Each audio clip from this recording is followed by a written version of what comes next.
The containment field hummed with deadly energy as Captain Marcus Chun tested its boundaries one more time. His knuckles were already raw from previous attempts, but desperation made him try again. The blue barrier sparked against his skin, sending fire through his nervous system. Still fighting, human. The voice carried an otherworldly resonance that made his teeth ache.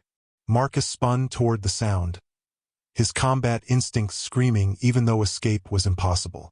Through the translucent walls of his cell, he could see movement in the corridor beyond. 3 days you have been here. 3 days of silence. The speaker moved closer, and Marcus caught his first clear glimpse of his captor. She was tall, nearly 7 feet, with skin that shifted between silver and pale blue depending on the light. Her eyes were larger than human proportions should allow, colored like liquid mercury. Most disturbing were the crown-like protrusions that emerged from her skull, formed from what looked like crystallized bone. "Queen Vexaria," Marcus said, recognizing her from intelligence briefings. "Come to gloat over your victory?" The queen tilted her head, studying him with those unsettling eyes. "Victory?" She seemed genuinely puzzled. "Captain Chun, do you believe this war was about victory? Your forces just wiped out the last human colony on Kepler 442. If that's not victory, what would you call it?" "Necessity." The word hung in the air between them like a blade. Marcus had expected threats, torture, demands for information about remaining human forces. He hadn't expected philosophy. "Necessity," he repeated. "That's what you call genocide? I call it survival." Vexaria moved closer to the containment field, close enough that Marcus could see the intricate patterns etched into her skin. They pulsed with faint bioluminescence. "Your species fascinates my advisors, Captain. They study your tactical reports, your psychological profiles, your biological specifications. They believe they understand humans. But you don't. I understand you are the only human to survive direct combat with a Zephyrian Royal Guard and live. I understand you held the Northern Pass at New Geneva for 6 hours against impossible odds. I understand your own people call you the ghost of Titan's Ridge." Marcus felt ice in his veins. Those were classified operations. "Your intelligence is impressive. My intelligence is survival, Captain. For both our species." Before Marcus could respond, the containment field flickered and died. He tensed, ready to spring, but Vexaria made no move to flee or call for guards. "You could try to kill me," she said conversationally. "Your combat effectiveness suggests a 73% probability of success before my guards arrive. Tempting. But you will not." "Why not?" "Because you are not a killer, Marcus Chun. You are a warrior. There is a difference." The distinction hit harder than expected. Marcus had spent 3 years fighting this war, watching friends die, seeing entire worlds burn. But every action had been defensive, protective. Even his most brutal victories had been about saving lives, not taking them. "What do you want?" he asked. "I want to show you something." Vexaria gestured toward the cell door, which slid open with a soft hiss. "Something that will change how you understand this war. And if I refuse, then you will remain here until my advisors decide your fate. They are less philosophical than I am." Marcus weighed his options. Stay in the cell and face whatever horrors alien military justice might devise, or follow his captor deeper into enemy territory. Neither choice offered much hope, but at least one offered answers. "Lead the way, Your Majesty." Vexaria's expression shifted, and for a moment Marcus caught something that might have been surprise, or perhaps relief. "You show wisdom, Captain. Follow me and stay close. Not all of my subjects share my perspective on human prisoners." They walked through corridors that seemed grown rather than built, with walls that curved and flowed like living tissue. Bioluminescent strips provided soft lighting, and the air carried scents Marcus couldn't identify, ozone mixed with something floral and alien. Other Zephyrians moved through the passages, and Marcus felt their stares like physical weight. Some showed curiosity, others undisguised hostility. A few made gestures he didn't recognize but suspected weren't friendly. "They hate us," Marcus observed. "They fear you," Vexaria corrected. Fear and hate are cousins, but not twins. What do they have to fear from humanity? You've won. Have we? She stopped at a massive door marked with symbols that hurt to look at directly. Tell me, Captain, what do you know about the Devourer Wars? Marcus searched his memory. Ancient history. Some kind of galactic conflict thousands of years ago. Not ancient enough. Vexaria placed her palm against the door center. And not history. The Devourers are returning, Captain Chun. My seers confirmed it 6 months ago. The door began to open, revealing darkness beyond. 6 months, Marcus said slowly. Right when you started your final offensive against human space. Precisely. Vexaria stepped into the darkness, and Marcus followed despite every instinct screaming warnings. We needed to consolidate resources, eliminate potential conflicts, prepare unified defenses. So you decided to wipe us out. I decided to save us all. The chamber beyond the door defied every expectation Marcus had formed about Zephyrian architecture. Where the corridors had been organic and flowing, this space was vast and geometric, filled with crystalline structures that reached toward a ceiling lost in darkness. Each crystal pulsed with different colors, creating a light show that was both beautiful and unsettling. The Archive of Echoes, Vexaria said, her voice carrying a reverence Marcus hadn't heard before. Here we store the memories of our ancestors, going back 12,000 years. Memories? Watch!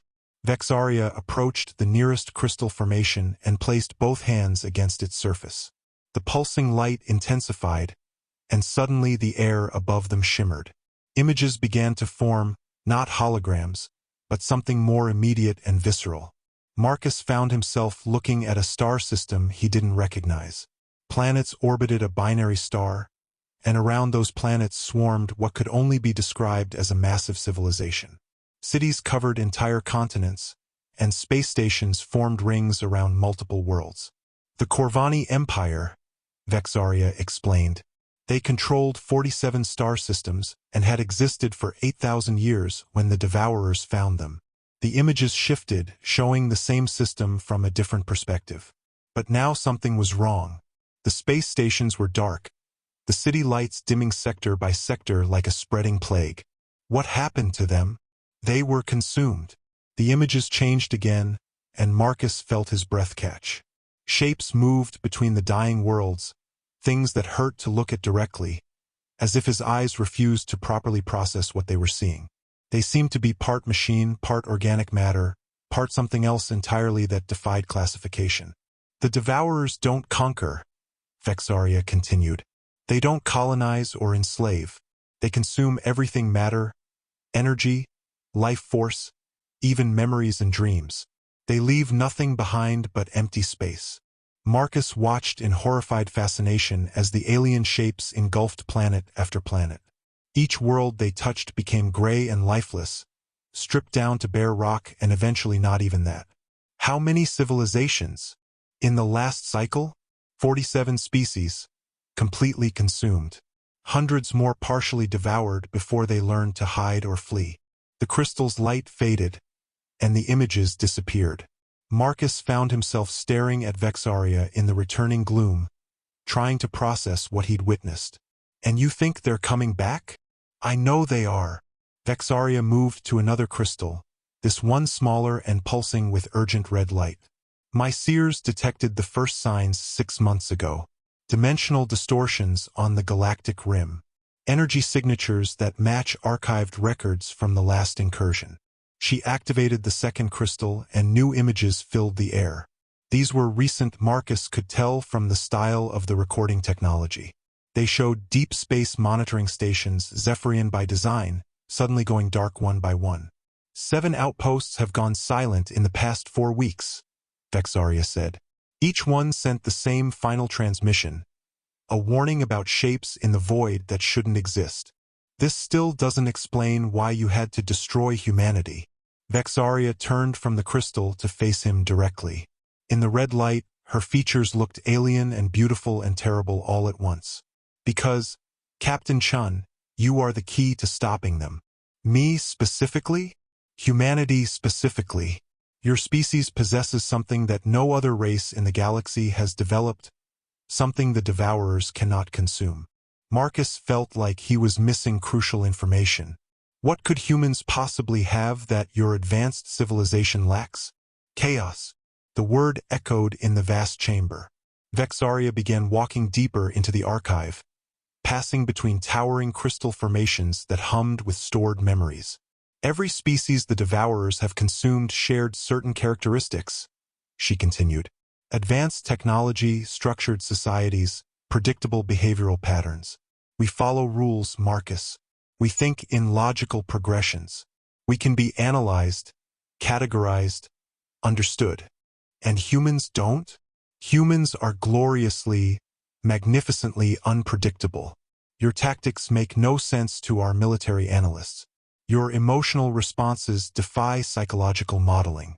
Your entire species seems designed to break rules that other civilizations consider fundamental.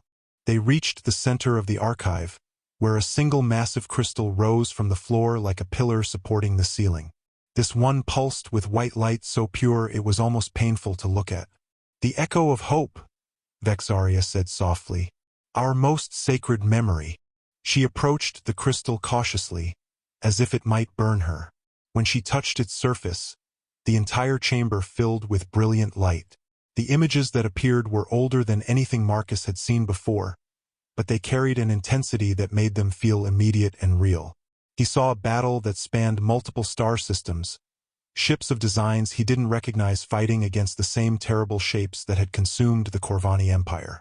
But in this memory, the shapes were losing. The first coalition, Vexaria explained. 37 species united against the Devourers 12,000 years ago. They fought for 3 centuries and finally drove the enemy back into the void between galaxies.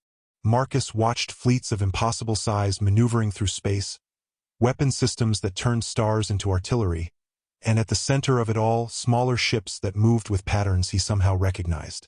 Those ships, he said, pointing at the chaotic formations. They're moving like human pilots would move. Because they were human. The revelation hit Marcus like a physical blow. Impossible. 12,000 years ago, humans barely had fire. Not your humans, Vexaria said gently. Another branch from a parallel dimensional stream.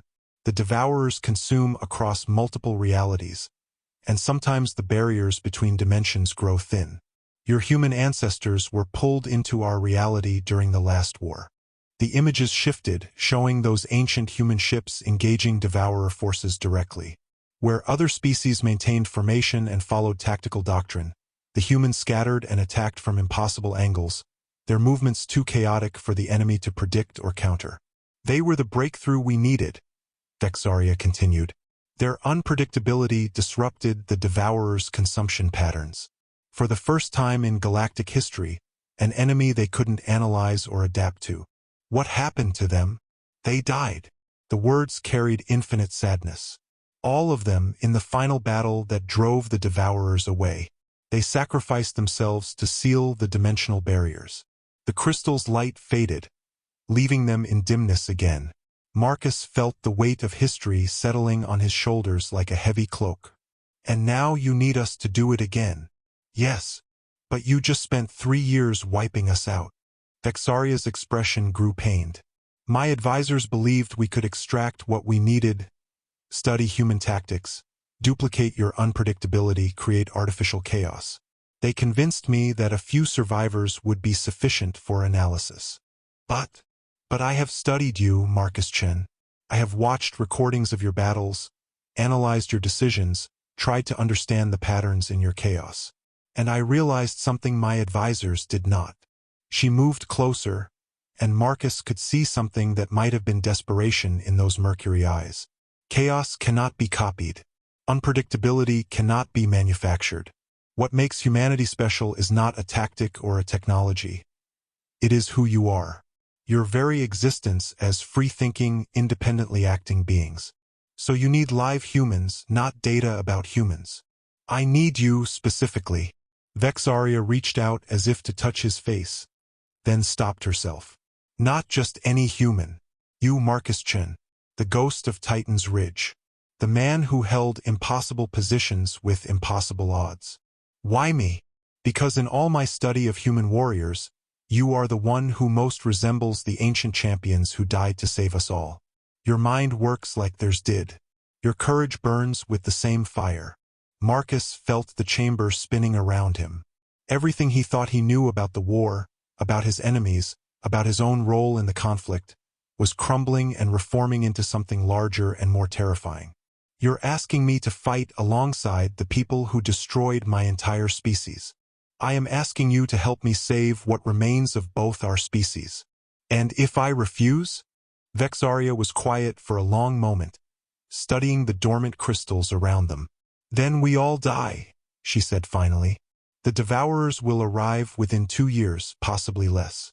Without human chaos to disrupt their patterns, they will consume every world in this galaxy. Your people will be extinct either way, but so will mine, and every other thinking being in known space. Marcus looked around the archive, at the stored memories of dead civilizations, at the evidence of an ancient war that had required the ultimate sacrifice from his own species. How many humans are left? 17,000, scattered across refugee camps on 12 worlds. Out of 8 billion. Yes, the number was a knife in his chest. His entire species reduced to less than the population of a small city. If I agree to help you, he said slowly, what happens to them? They live. They rebuild. They become part of something larger than either of our species alone. Under Zephyrian rule. Under a new kind of rule. A coalition like the one that fought the Devourers before. Humans and Zephyrians working together. Marcus closed his eyes, trying to process the magnitude of what she was proposing. When he opened them again, Vexaria was watching him with an expression that might have been hope. I need to see them, he said. The other humans. I need to know they're being treated well. Of course.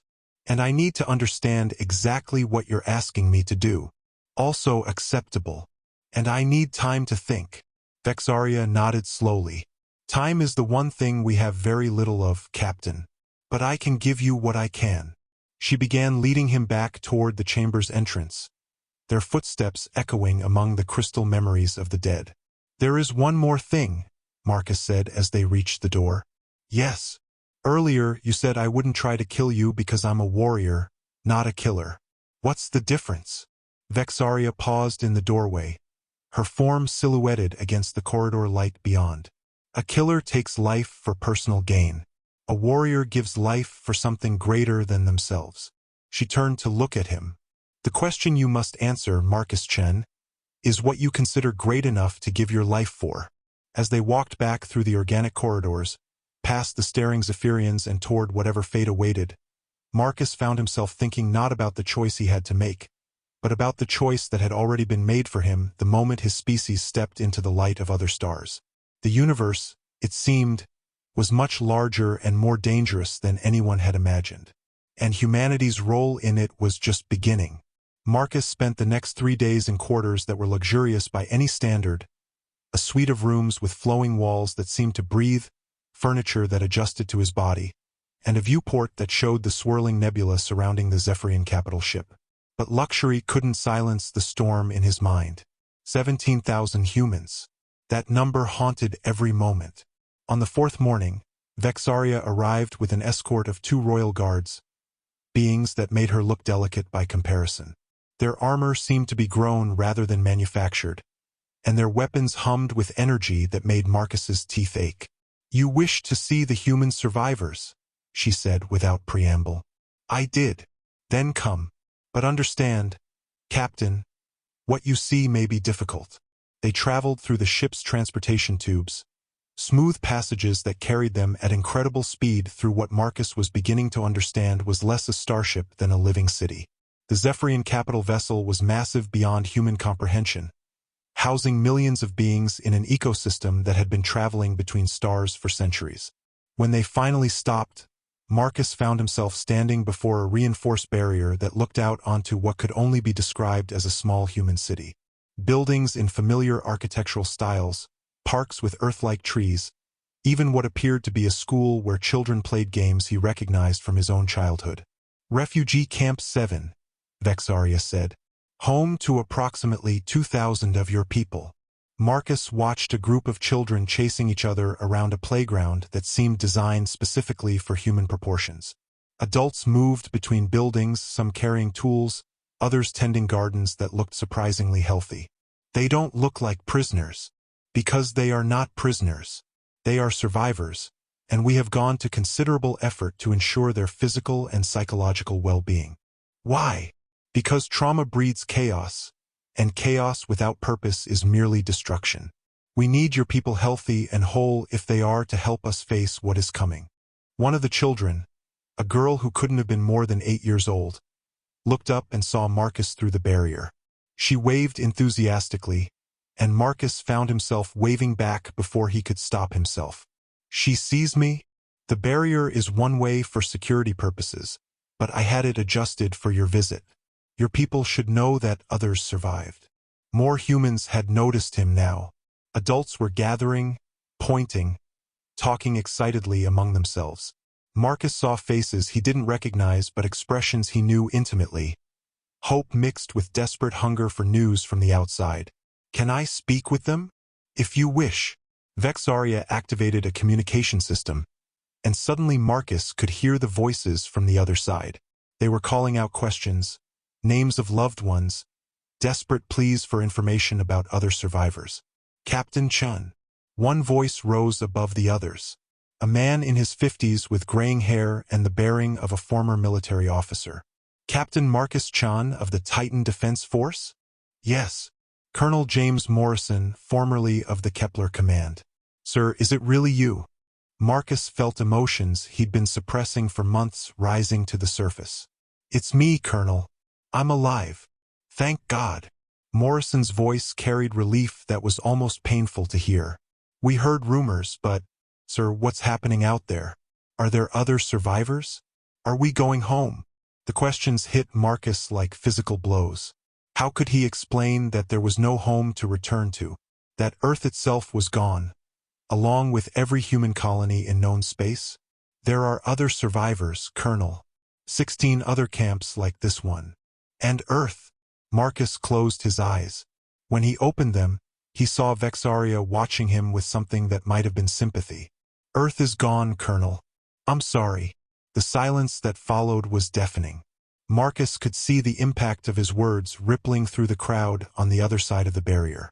Some people collapsed, others held each other, and a few simply stared at him with expressions of absolute devastation. Sir, Morrison said finally, his voice carefully controlled.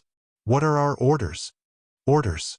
As if Marcus were still a military officer with a chain of command and a mission that made sense. As if there were still a human government to serve or a human future to fight for. I don't know yet, Colonel. I'm still gathering information. Understood, sir. We'll await further instructions. The communication system deactivated, and Marcus found himself staring through the barrier at 1,700 people who were looking to him for answers he didn't have. They trust you, Vexaria observed. They trust the uniform. They trust the idea that someone is still in charge. And are you? Still in charge? Marcus turned away from the barrier, unable to continue watching the desperate hope in those human faces. I'm the last officer of a military that no longer exists, representing a government that was annihilated, fighting for a species that's been reduced to less than a rounding error. He looked at Vexaria. So no, I'm not in charge of anything. Perhaps that is why you are perfect for what must be done. Before Marcus could ask what she meant, alarms began sounding throughout the ship. The lighting changed from soft bioluminescence to harsh red strobes, and Marcus could hear announcements in the Zephyrian language being broadcast through hidden speakers. What's happening? Vexaria's expression had gone from thoughtful to grim. Emergency session of the Royal Council. Something has happened. Related to the Devourers? Unknown. But the timing. She gestured for her guards to form up around them. Come, Captain. I believe your education is about to accelerate dramatically. They traveled through corridors filled with Zephyrians moving with urgent purpose. Marcus caught fragments of conversation, and while he couldn't understand the language, The tone was universally one of alarm and fear. The royal council chamber was vast and circular, with tiers of seating rising toward a domed ceiling covered in star charts. Hundreds of Zephyrians filled the space, all of them focused on a central platform where a figure in elaborate robes was speaking rapidly. High Seer Kex Mor, Vexaria explained quietly. Our most gifted precognitive. Marcus watched the alien seer gesture toward the star charts above them.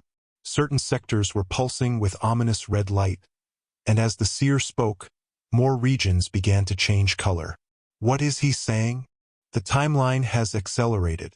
The Devourers are moving faster than predicted. How much faster? Instead of 2 years, we have perhaps 6 months. The implications hit Marcus like a sledgehammer. 6 months to prepare for a threat that had consumed 47 civilizations in the past, using resources and allies that barely existed. Your Majesty, another voice called from the chamber floor. Marcus looked down to see a Zephyrian in military armor addressing Vexaria directly. General Thexvor requests immediate consultation regarding the human prisoner. He is not a prisoner, Vexaria said coldly. Regardless of his status, the general believes the timeline change necessitates immediate implementation of Protocol 7. Marcus didn't like the sound of that. What's Protocol 7? Vexaria's hesitation told him everything he needed to know. Forced cooperation, she said finally. Psychological conditioning to ensure compliance with military objectives. You mean brainwashing? I mean survival by any means necessary. The chamber erupted into debate, with different factions of Zephyrians arguing in voices that rose and fell like an alien symphony. Marcus caught enough visual cues to understand that opinion was divided. Some supported Vexaria's approach. Others favored more aggressive methods. They want to force me to help you. Some do. Others believe it would be counterproductive. And you? Vexaria stood, her full height and regal bearing commanding attention from the assembled council. When she spoke, her voice carried easily through the vast chamber. Marcus couldn't understand her words, but he could read the reactions around them. Some Zephyrians nodded approval, others showed clear disagreement, and a few seemed genuinely shocked by whatever she was proposing. When she finished speaking, the chamber fell silent. What did you tell them? Marcus asked.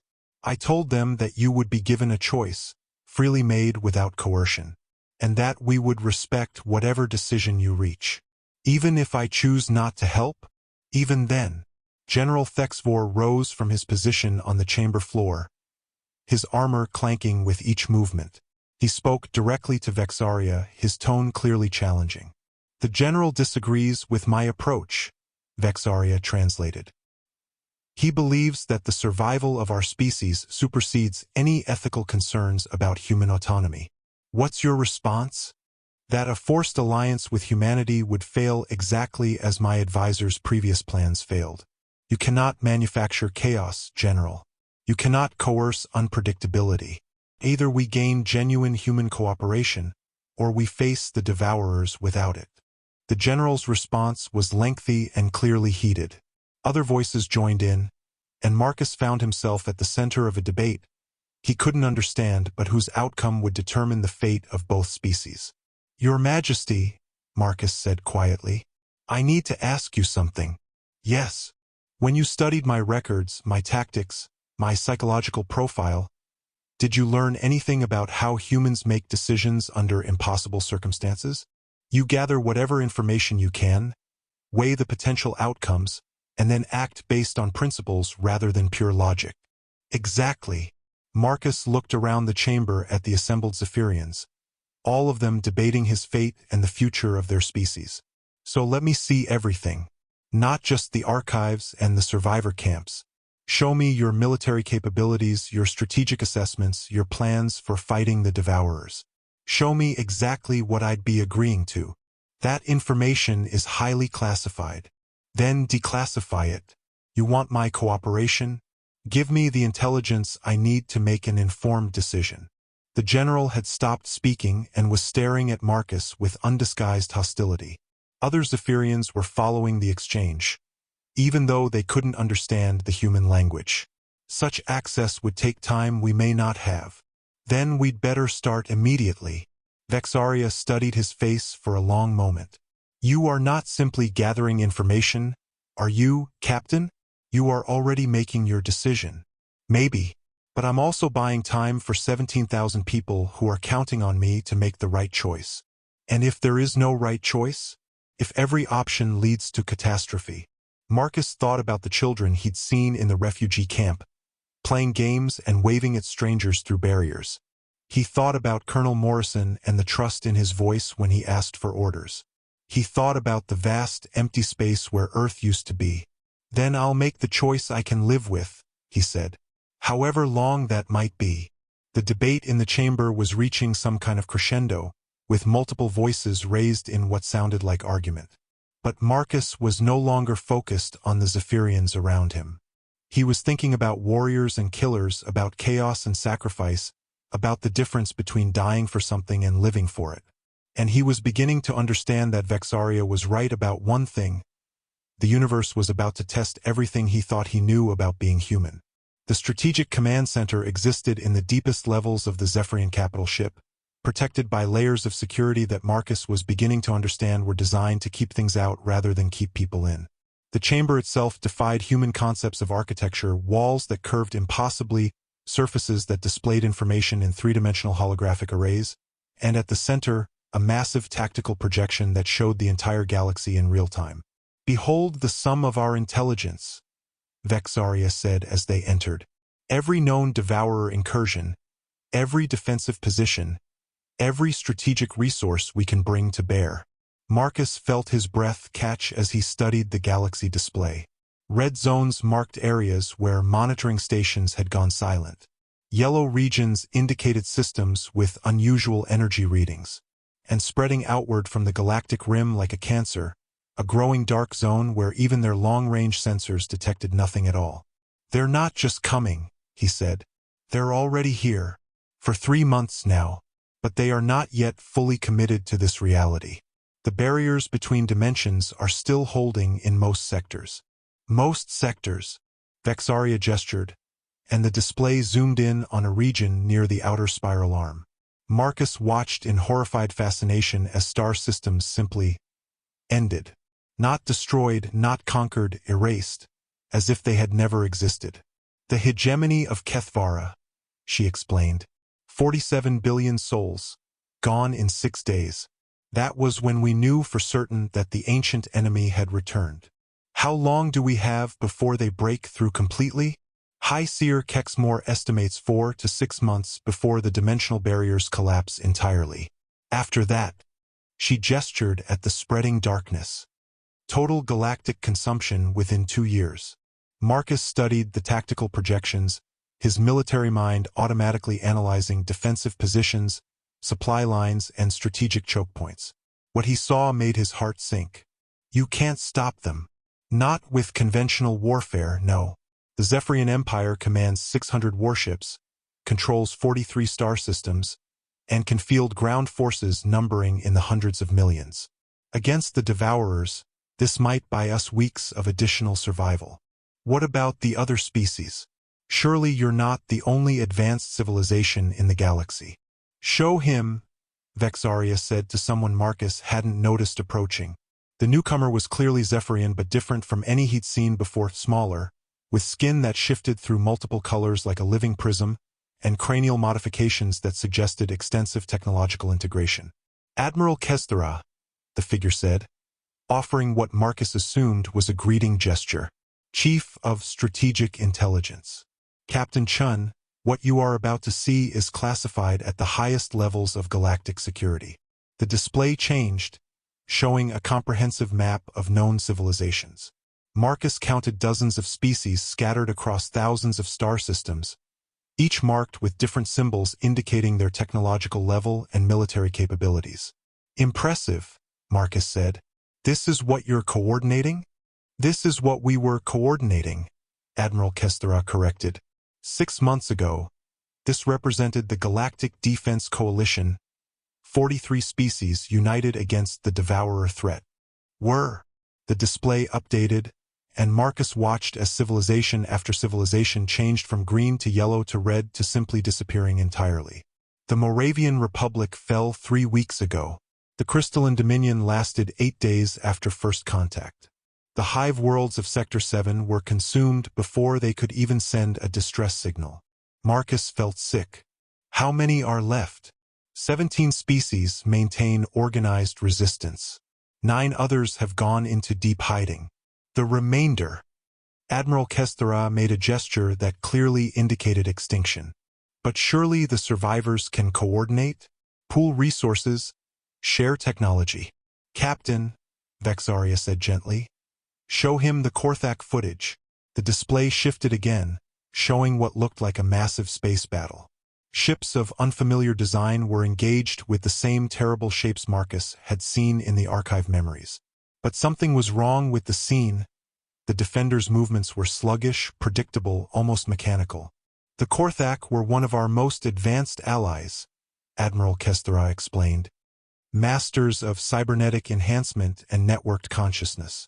Watch what happens when they encounter Devourer absorption fields. Marcus watched in horror as the alien defenders suddenly stopped fighting entirely. Their ships continued moving, but in perfect formation, as if controlled by a single mind. And that mind, he realized, was no longer their own. The Devourers don't just consume matter and energy, Vexaria said. They consume identity, consciousness, the very essence of what makes a being individual. Most advanced species have developed some form of technological integration or collective consciousness to manage complex civilizations. This makes them vulnerable to what we call cognitive cascade failure. They get hacked, brutally and completely.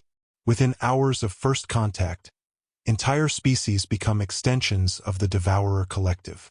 Marcus studied the tactical data with growing desperation. What about species without technological integration? Purely biological civilizations.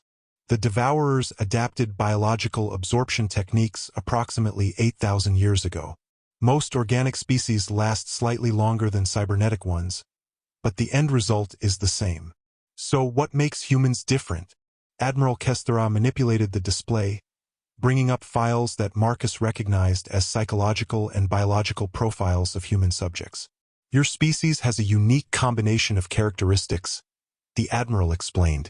Advanced enough to be effective in combat, but not dependent on collective consciousness or extensive cybernetic integration. Chaotic enough to resist predictive modeling, but organized enough to coordinate complex operations. Most importantly, Vexaria added, you maintain individual identity even under extreme stress. Where other species might fragment or unify in crisis, humans seem to become more distinctly themselves. Marcus thought about his years of military service, remembering how different soldiers responded to combat stress. Some cracked, some adapted, but the best ones, the ones who survived impossible situations, all shared a stubborn refusal to be anything other than exactly who they were. You think human individualism is our weapon against collective absorption. We think human individualism is the galaxy's only hope. Before Marcus could respond, alarms began sounding throughout the Strategic Command Center. The main display flashed urgent warnings in Zephyrian script, and Admiral Kesthera began issuing rapid orders to technicians throughout the chamber. What's happening? Long-range sensors are detecting massive dimensional disturbance in Sector 12, Vexaria said, her voice tight with controlled fear. Something is breaking through. The display zoomed to show a region of space that had been marked as stable just moments before. Now it was writhing with energy patterns that hurt to look at directly, and at the center of the disturbance, shapes were beginning to emerge. How many? Admiral Kesthera asked someone off-screen. Initial readings suggest a harvester fleet. Minimum 12 entities, possibly more. 12, Marcus said. That doesn't sound like an overwhelming force. Captain, Vexaria said quietly. A single Devourer entity consumed the entire Moravian Republic. 12 of them operating in coordination could sterilize this entire galactic arm within weeks. Marcus watched the display as the alien shapes solidified into forms that defied easy description. They were massive, each one dwarfing the largest human starships he'd ever seen. and they moved with purpose that was somehow more terrifying than simple aggression. Where are they heading? Calculating trajectory now, a technician called out. A moment later, red lines appeared on the display, showing projected paths that all converged on a single point. The sanctuary worlds, Admiral Kestera said. 7 star systems where we've relocated refugee populations from consumed territories. How many refugees? Approximately 40 billion souls from 19 different species. Marcus felt the weight of that number settling on his shoulders. 40 billion people already displaced once by this ancient enemy, about to face annihilation unless someone could stop a force that had consumed entire galactic civilizations. How long until the Devourers reached the sanctuary worlds? At current velocity, 18 standard days. And how long to organize a meaningful defense? With our remaining forces? Months, if we could coordinate perfectly. Marcus studied the tactical situation, his mind racing through possibilities and scenarios. Every option seemed to lead to the same conclusion. They were going to lose, and lose badly unless something fundamental changed. What would happen if we evacuated the sanctuary worlds? To where? Vexaria asked. Every safe harbor in the galaxy is either already consumed or about to be. We are rapidly running out of places to hide. Then we stop hiding. The command center fell silent. Every Zephyrian in the chamber was staring at Marcus with expressions that ranged from confusion to alarm. Captain, Admiral Kestera said carefully, you cannot be suggesting we engage 12 Devourer entities in direct combat. I'm suggesting we stop fighting this war like we have something to lose. Marcus moved to the central display controls, studying the interface until he found what he needed. The galaxy map shifted to show resource distributions, fleet positions, and defensive installations. You've been thinking like a convention #Alien Queen said. I need him for Human Warrior Man.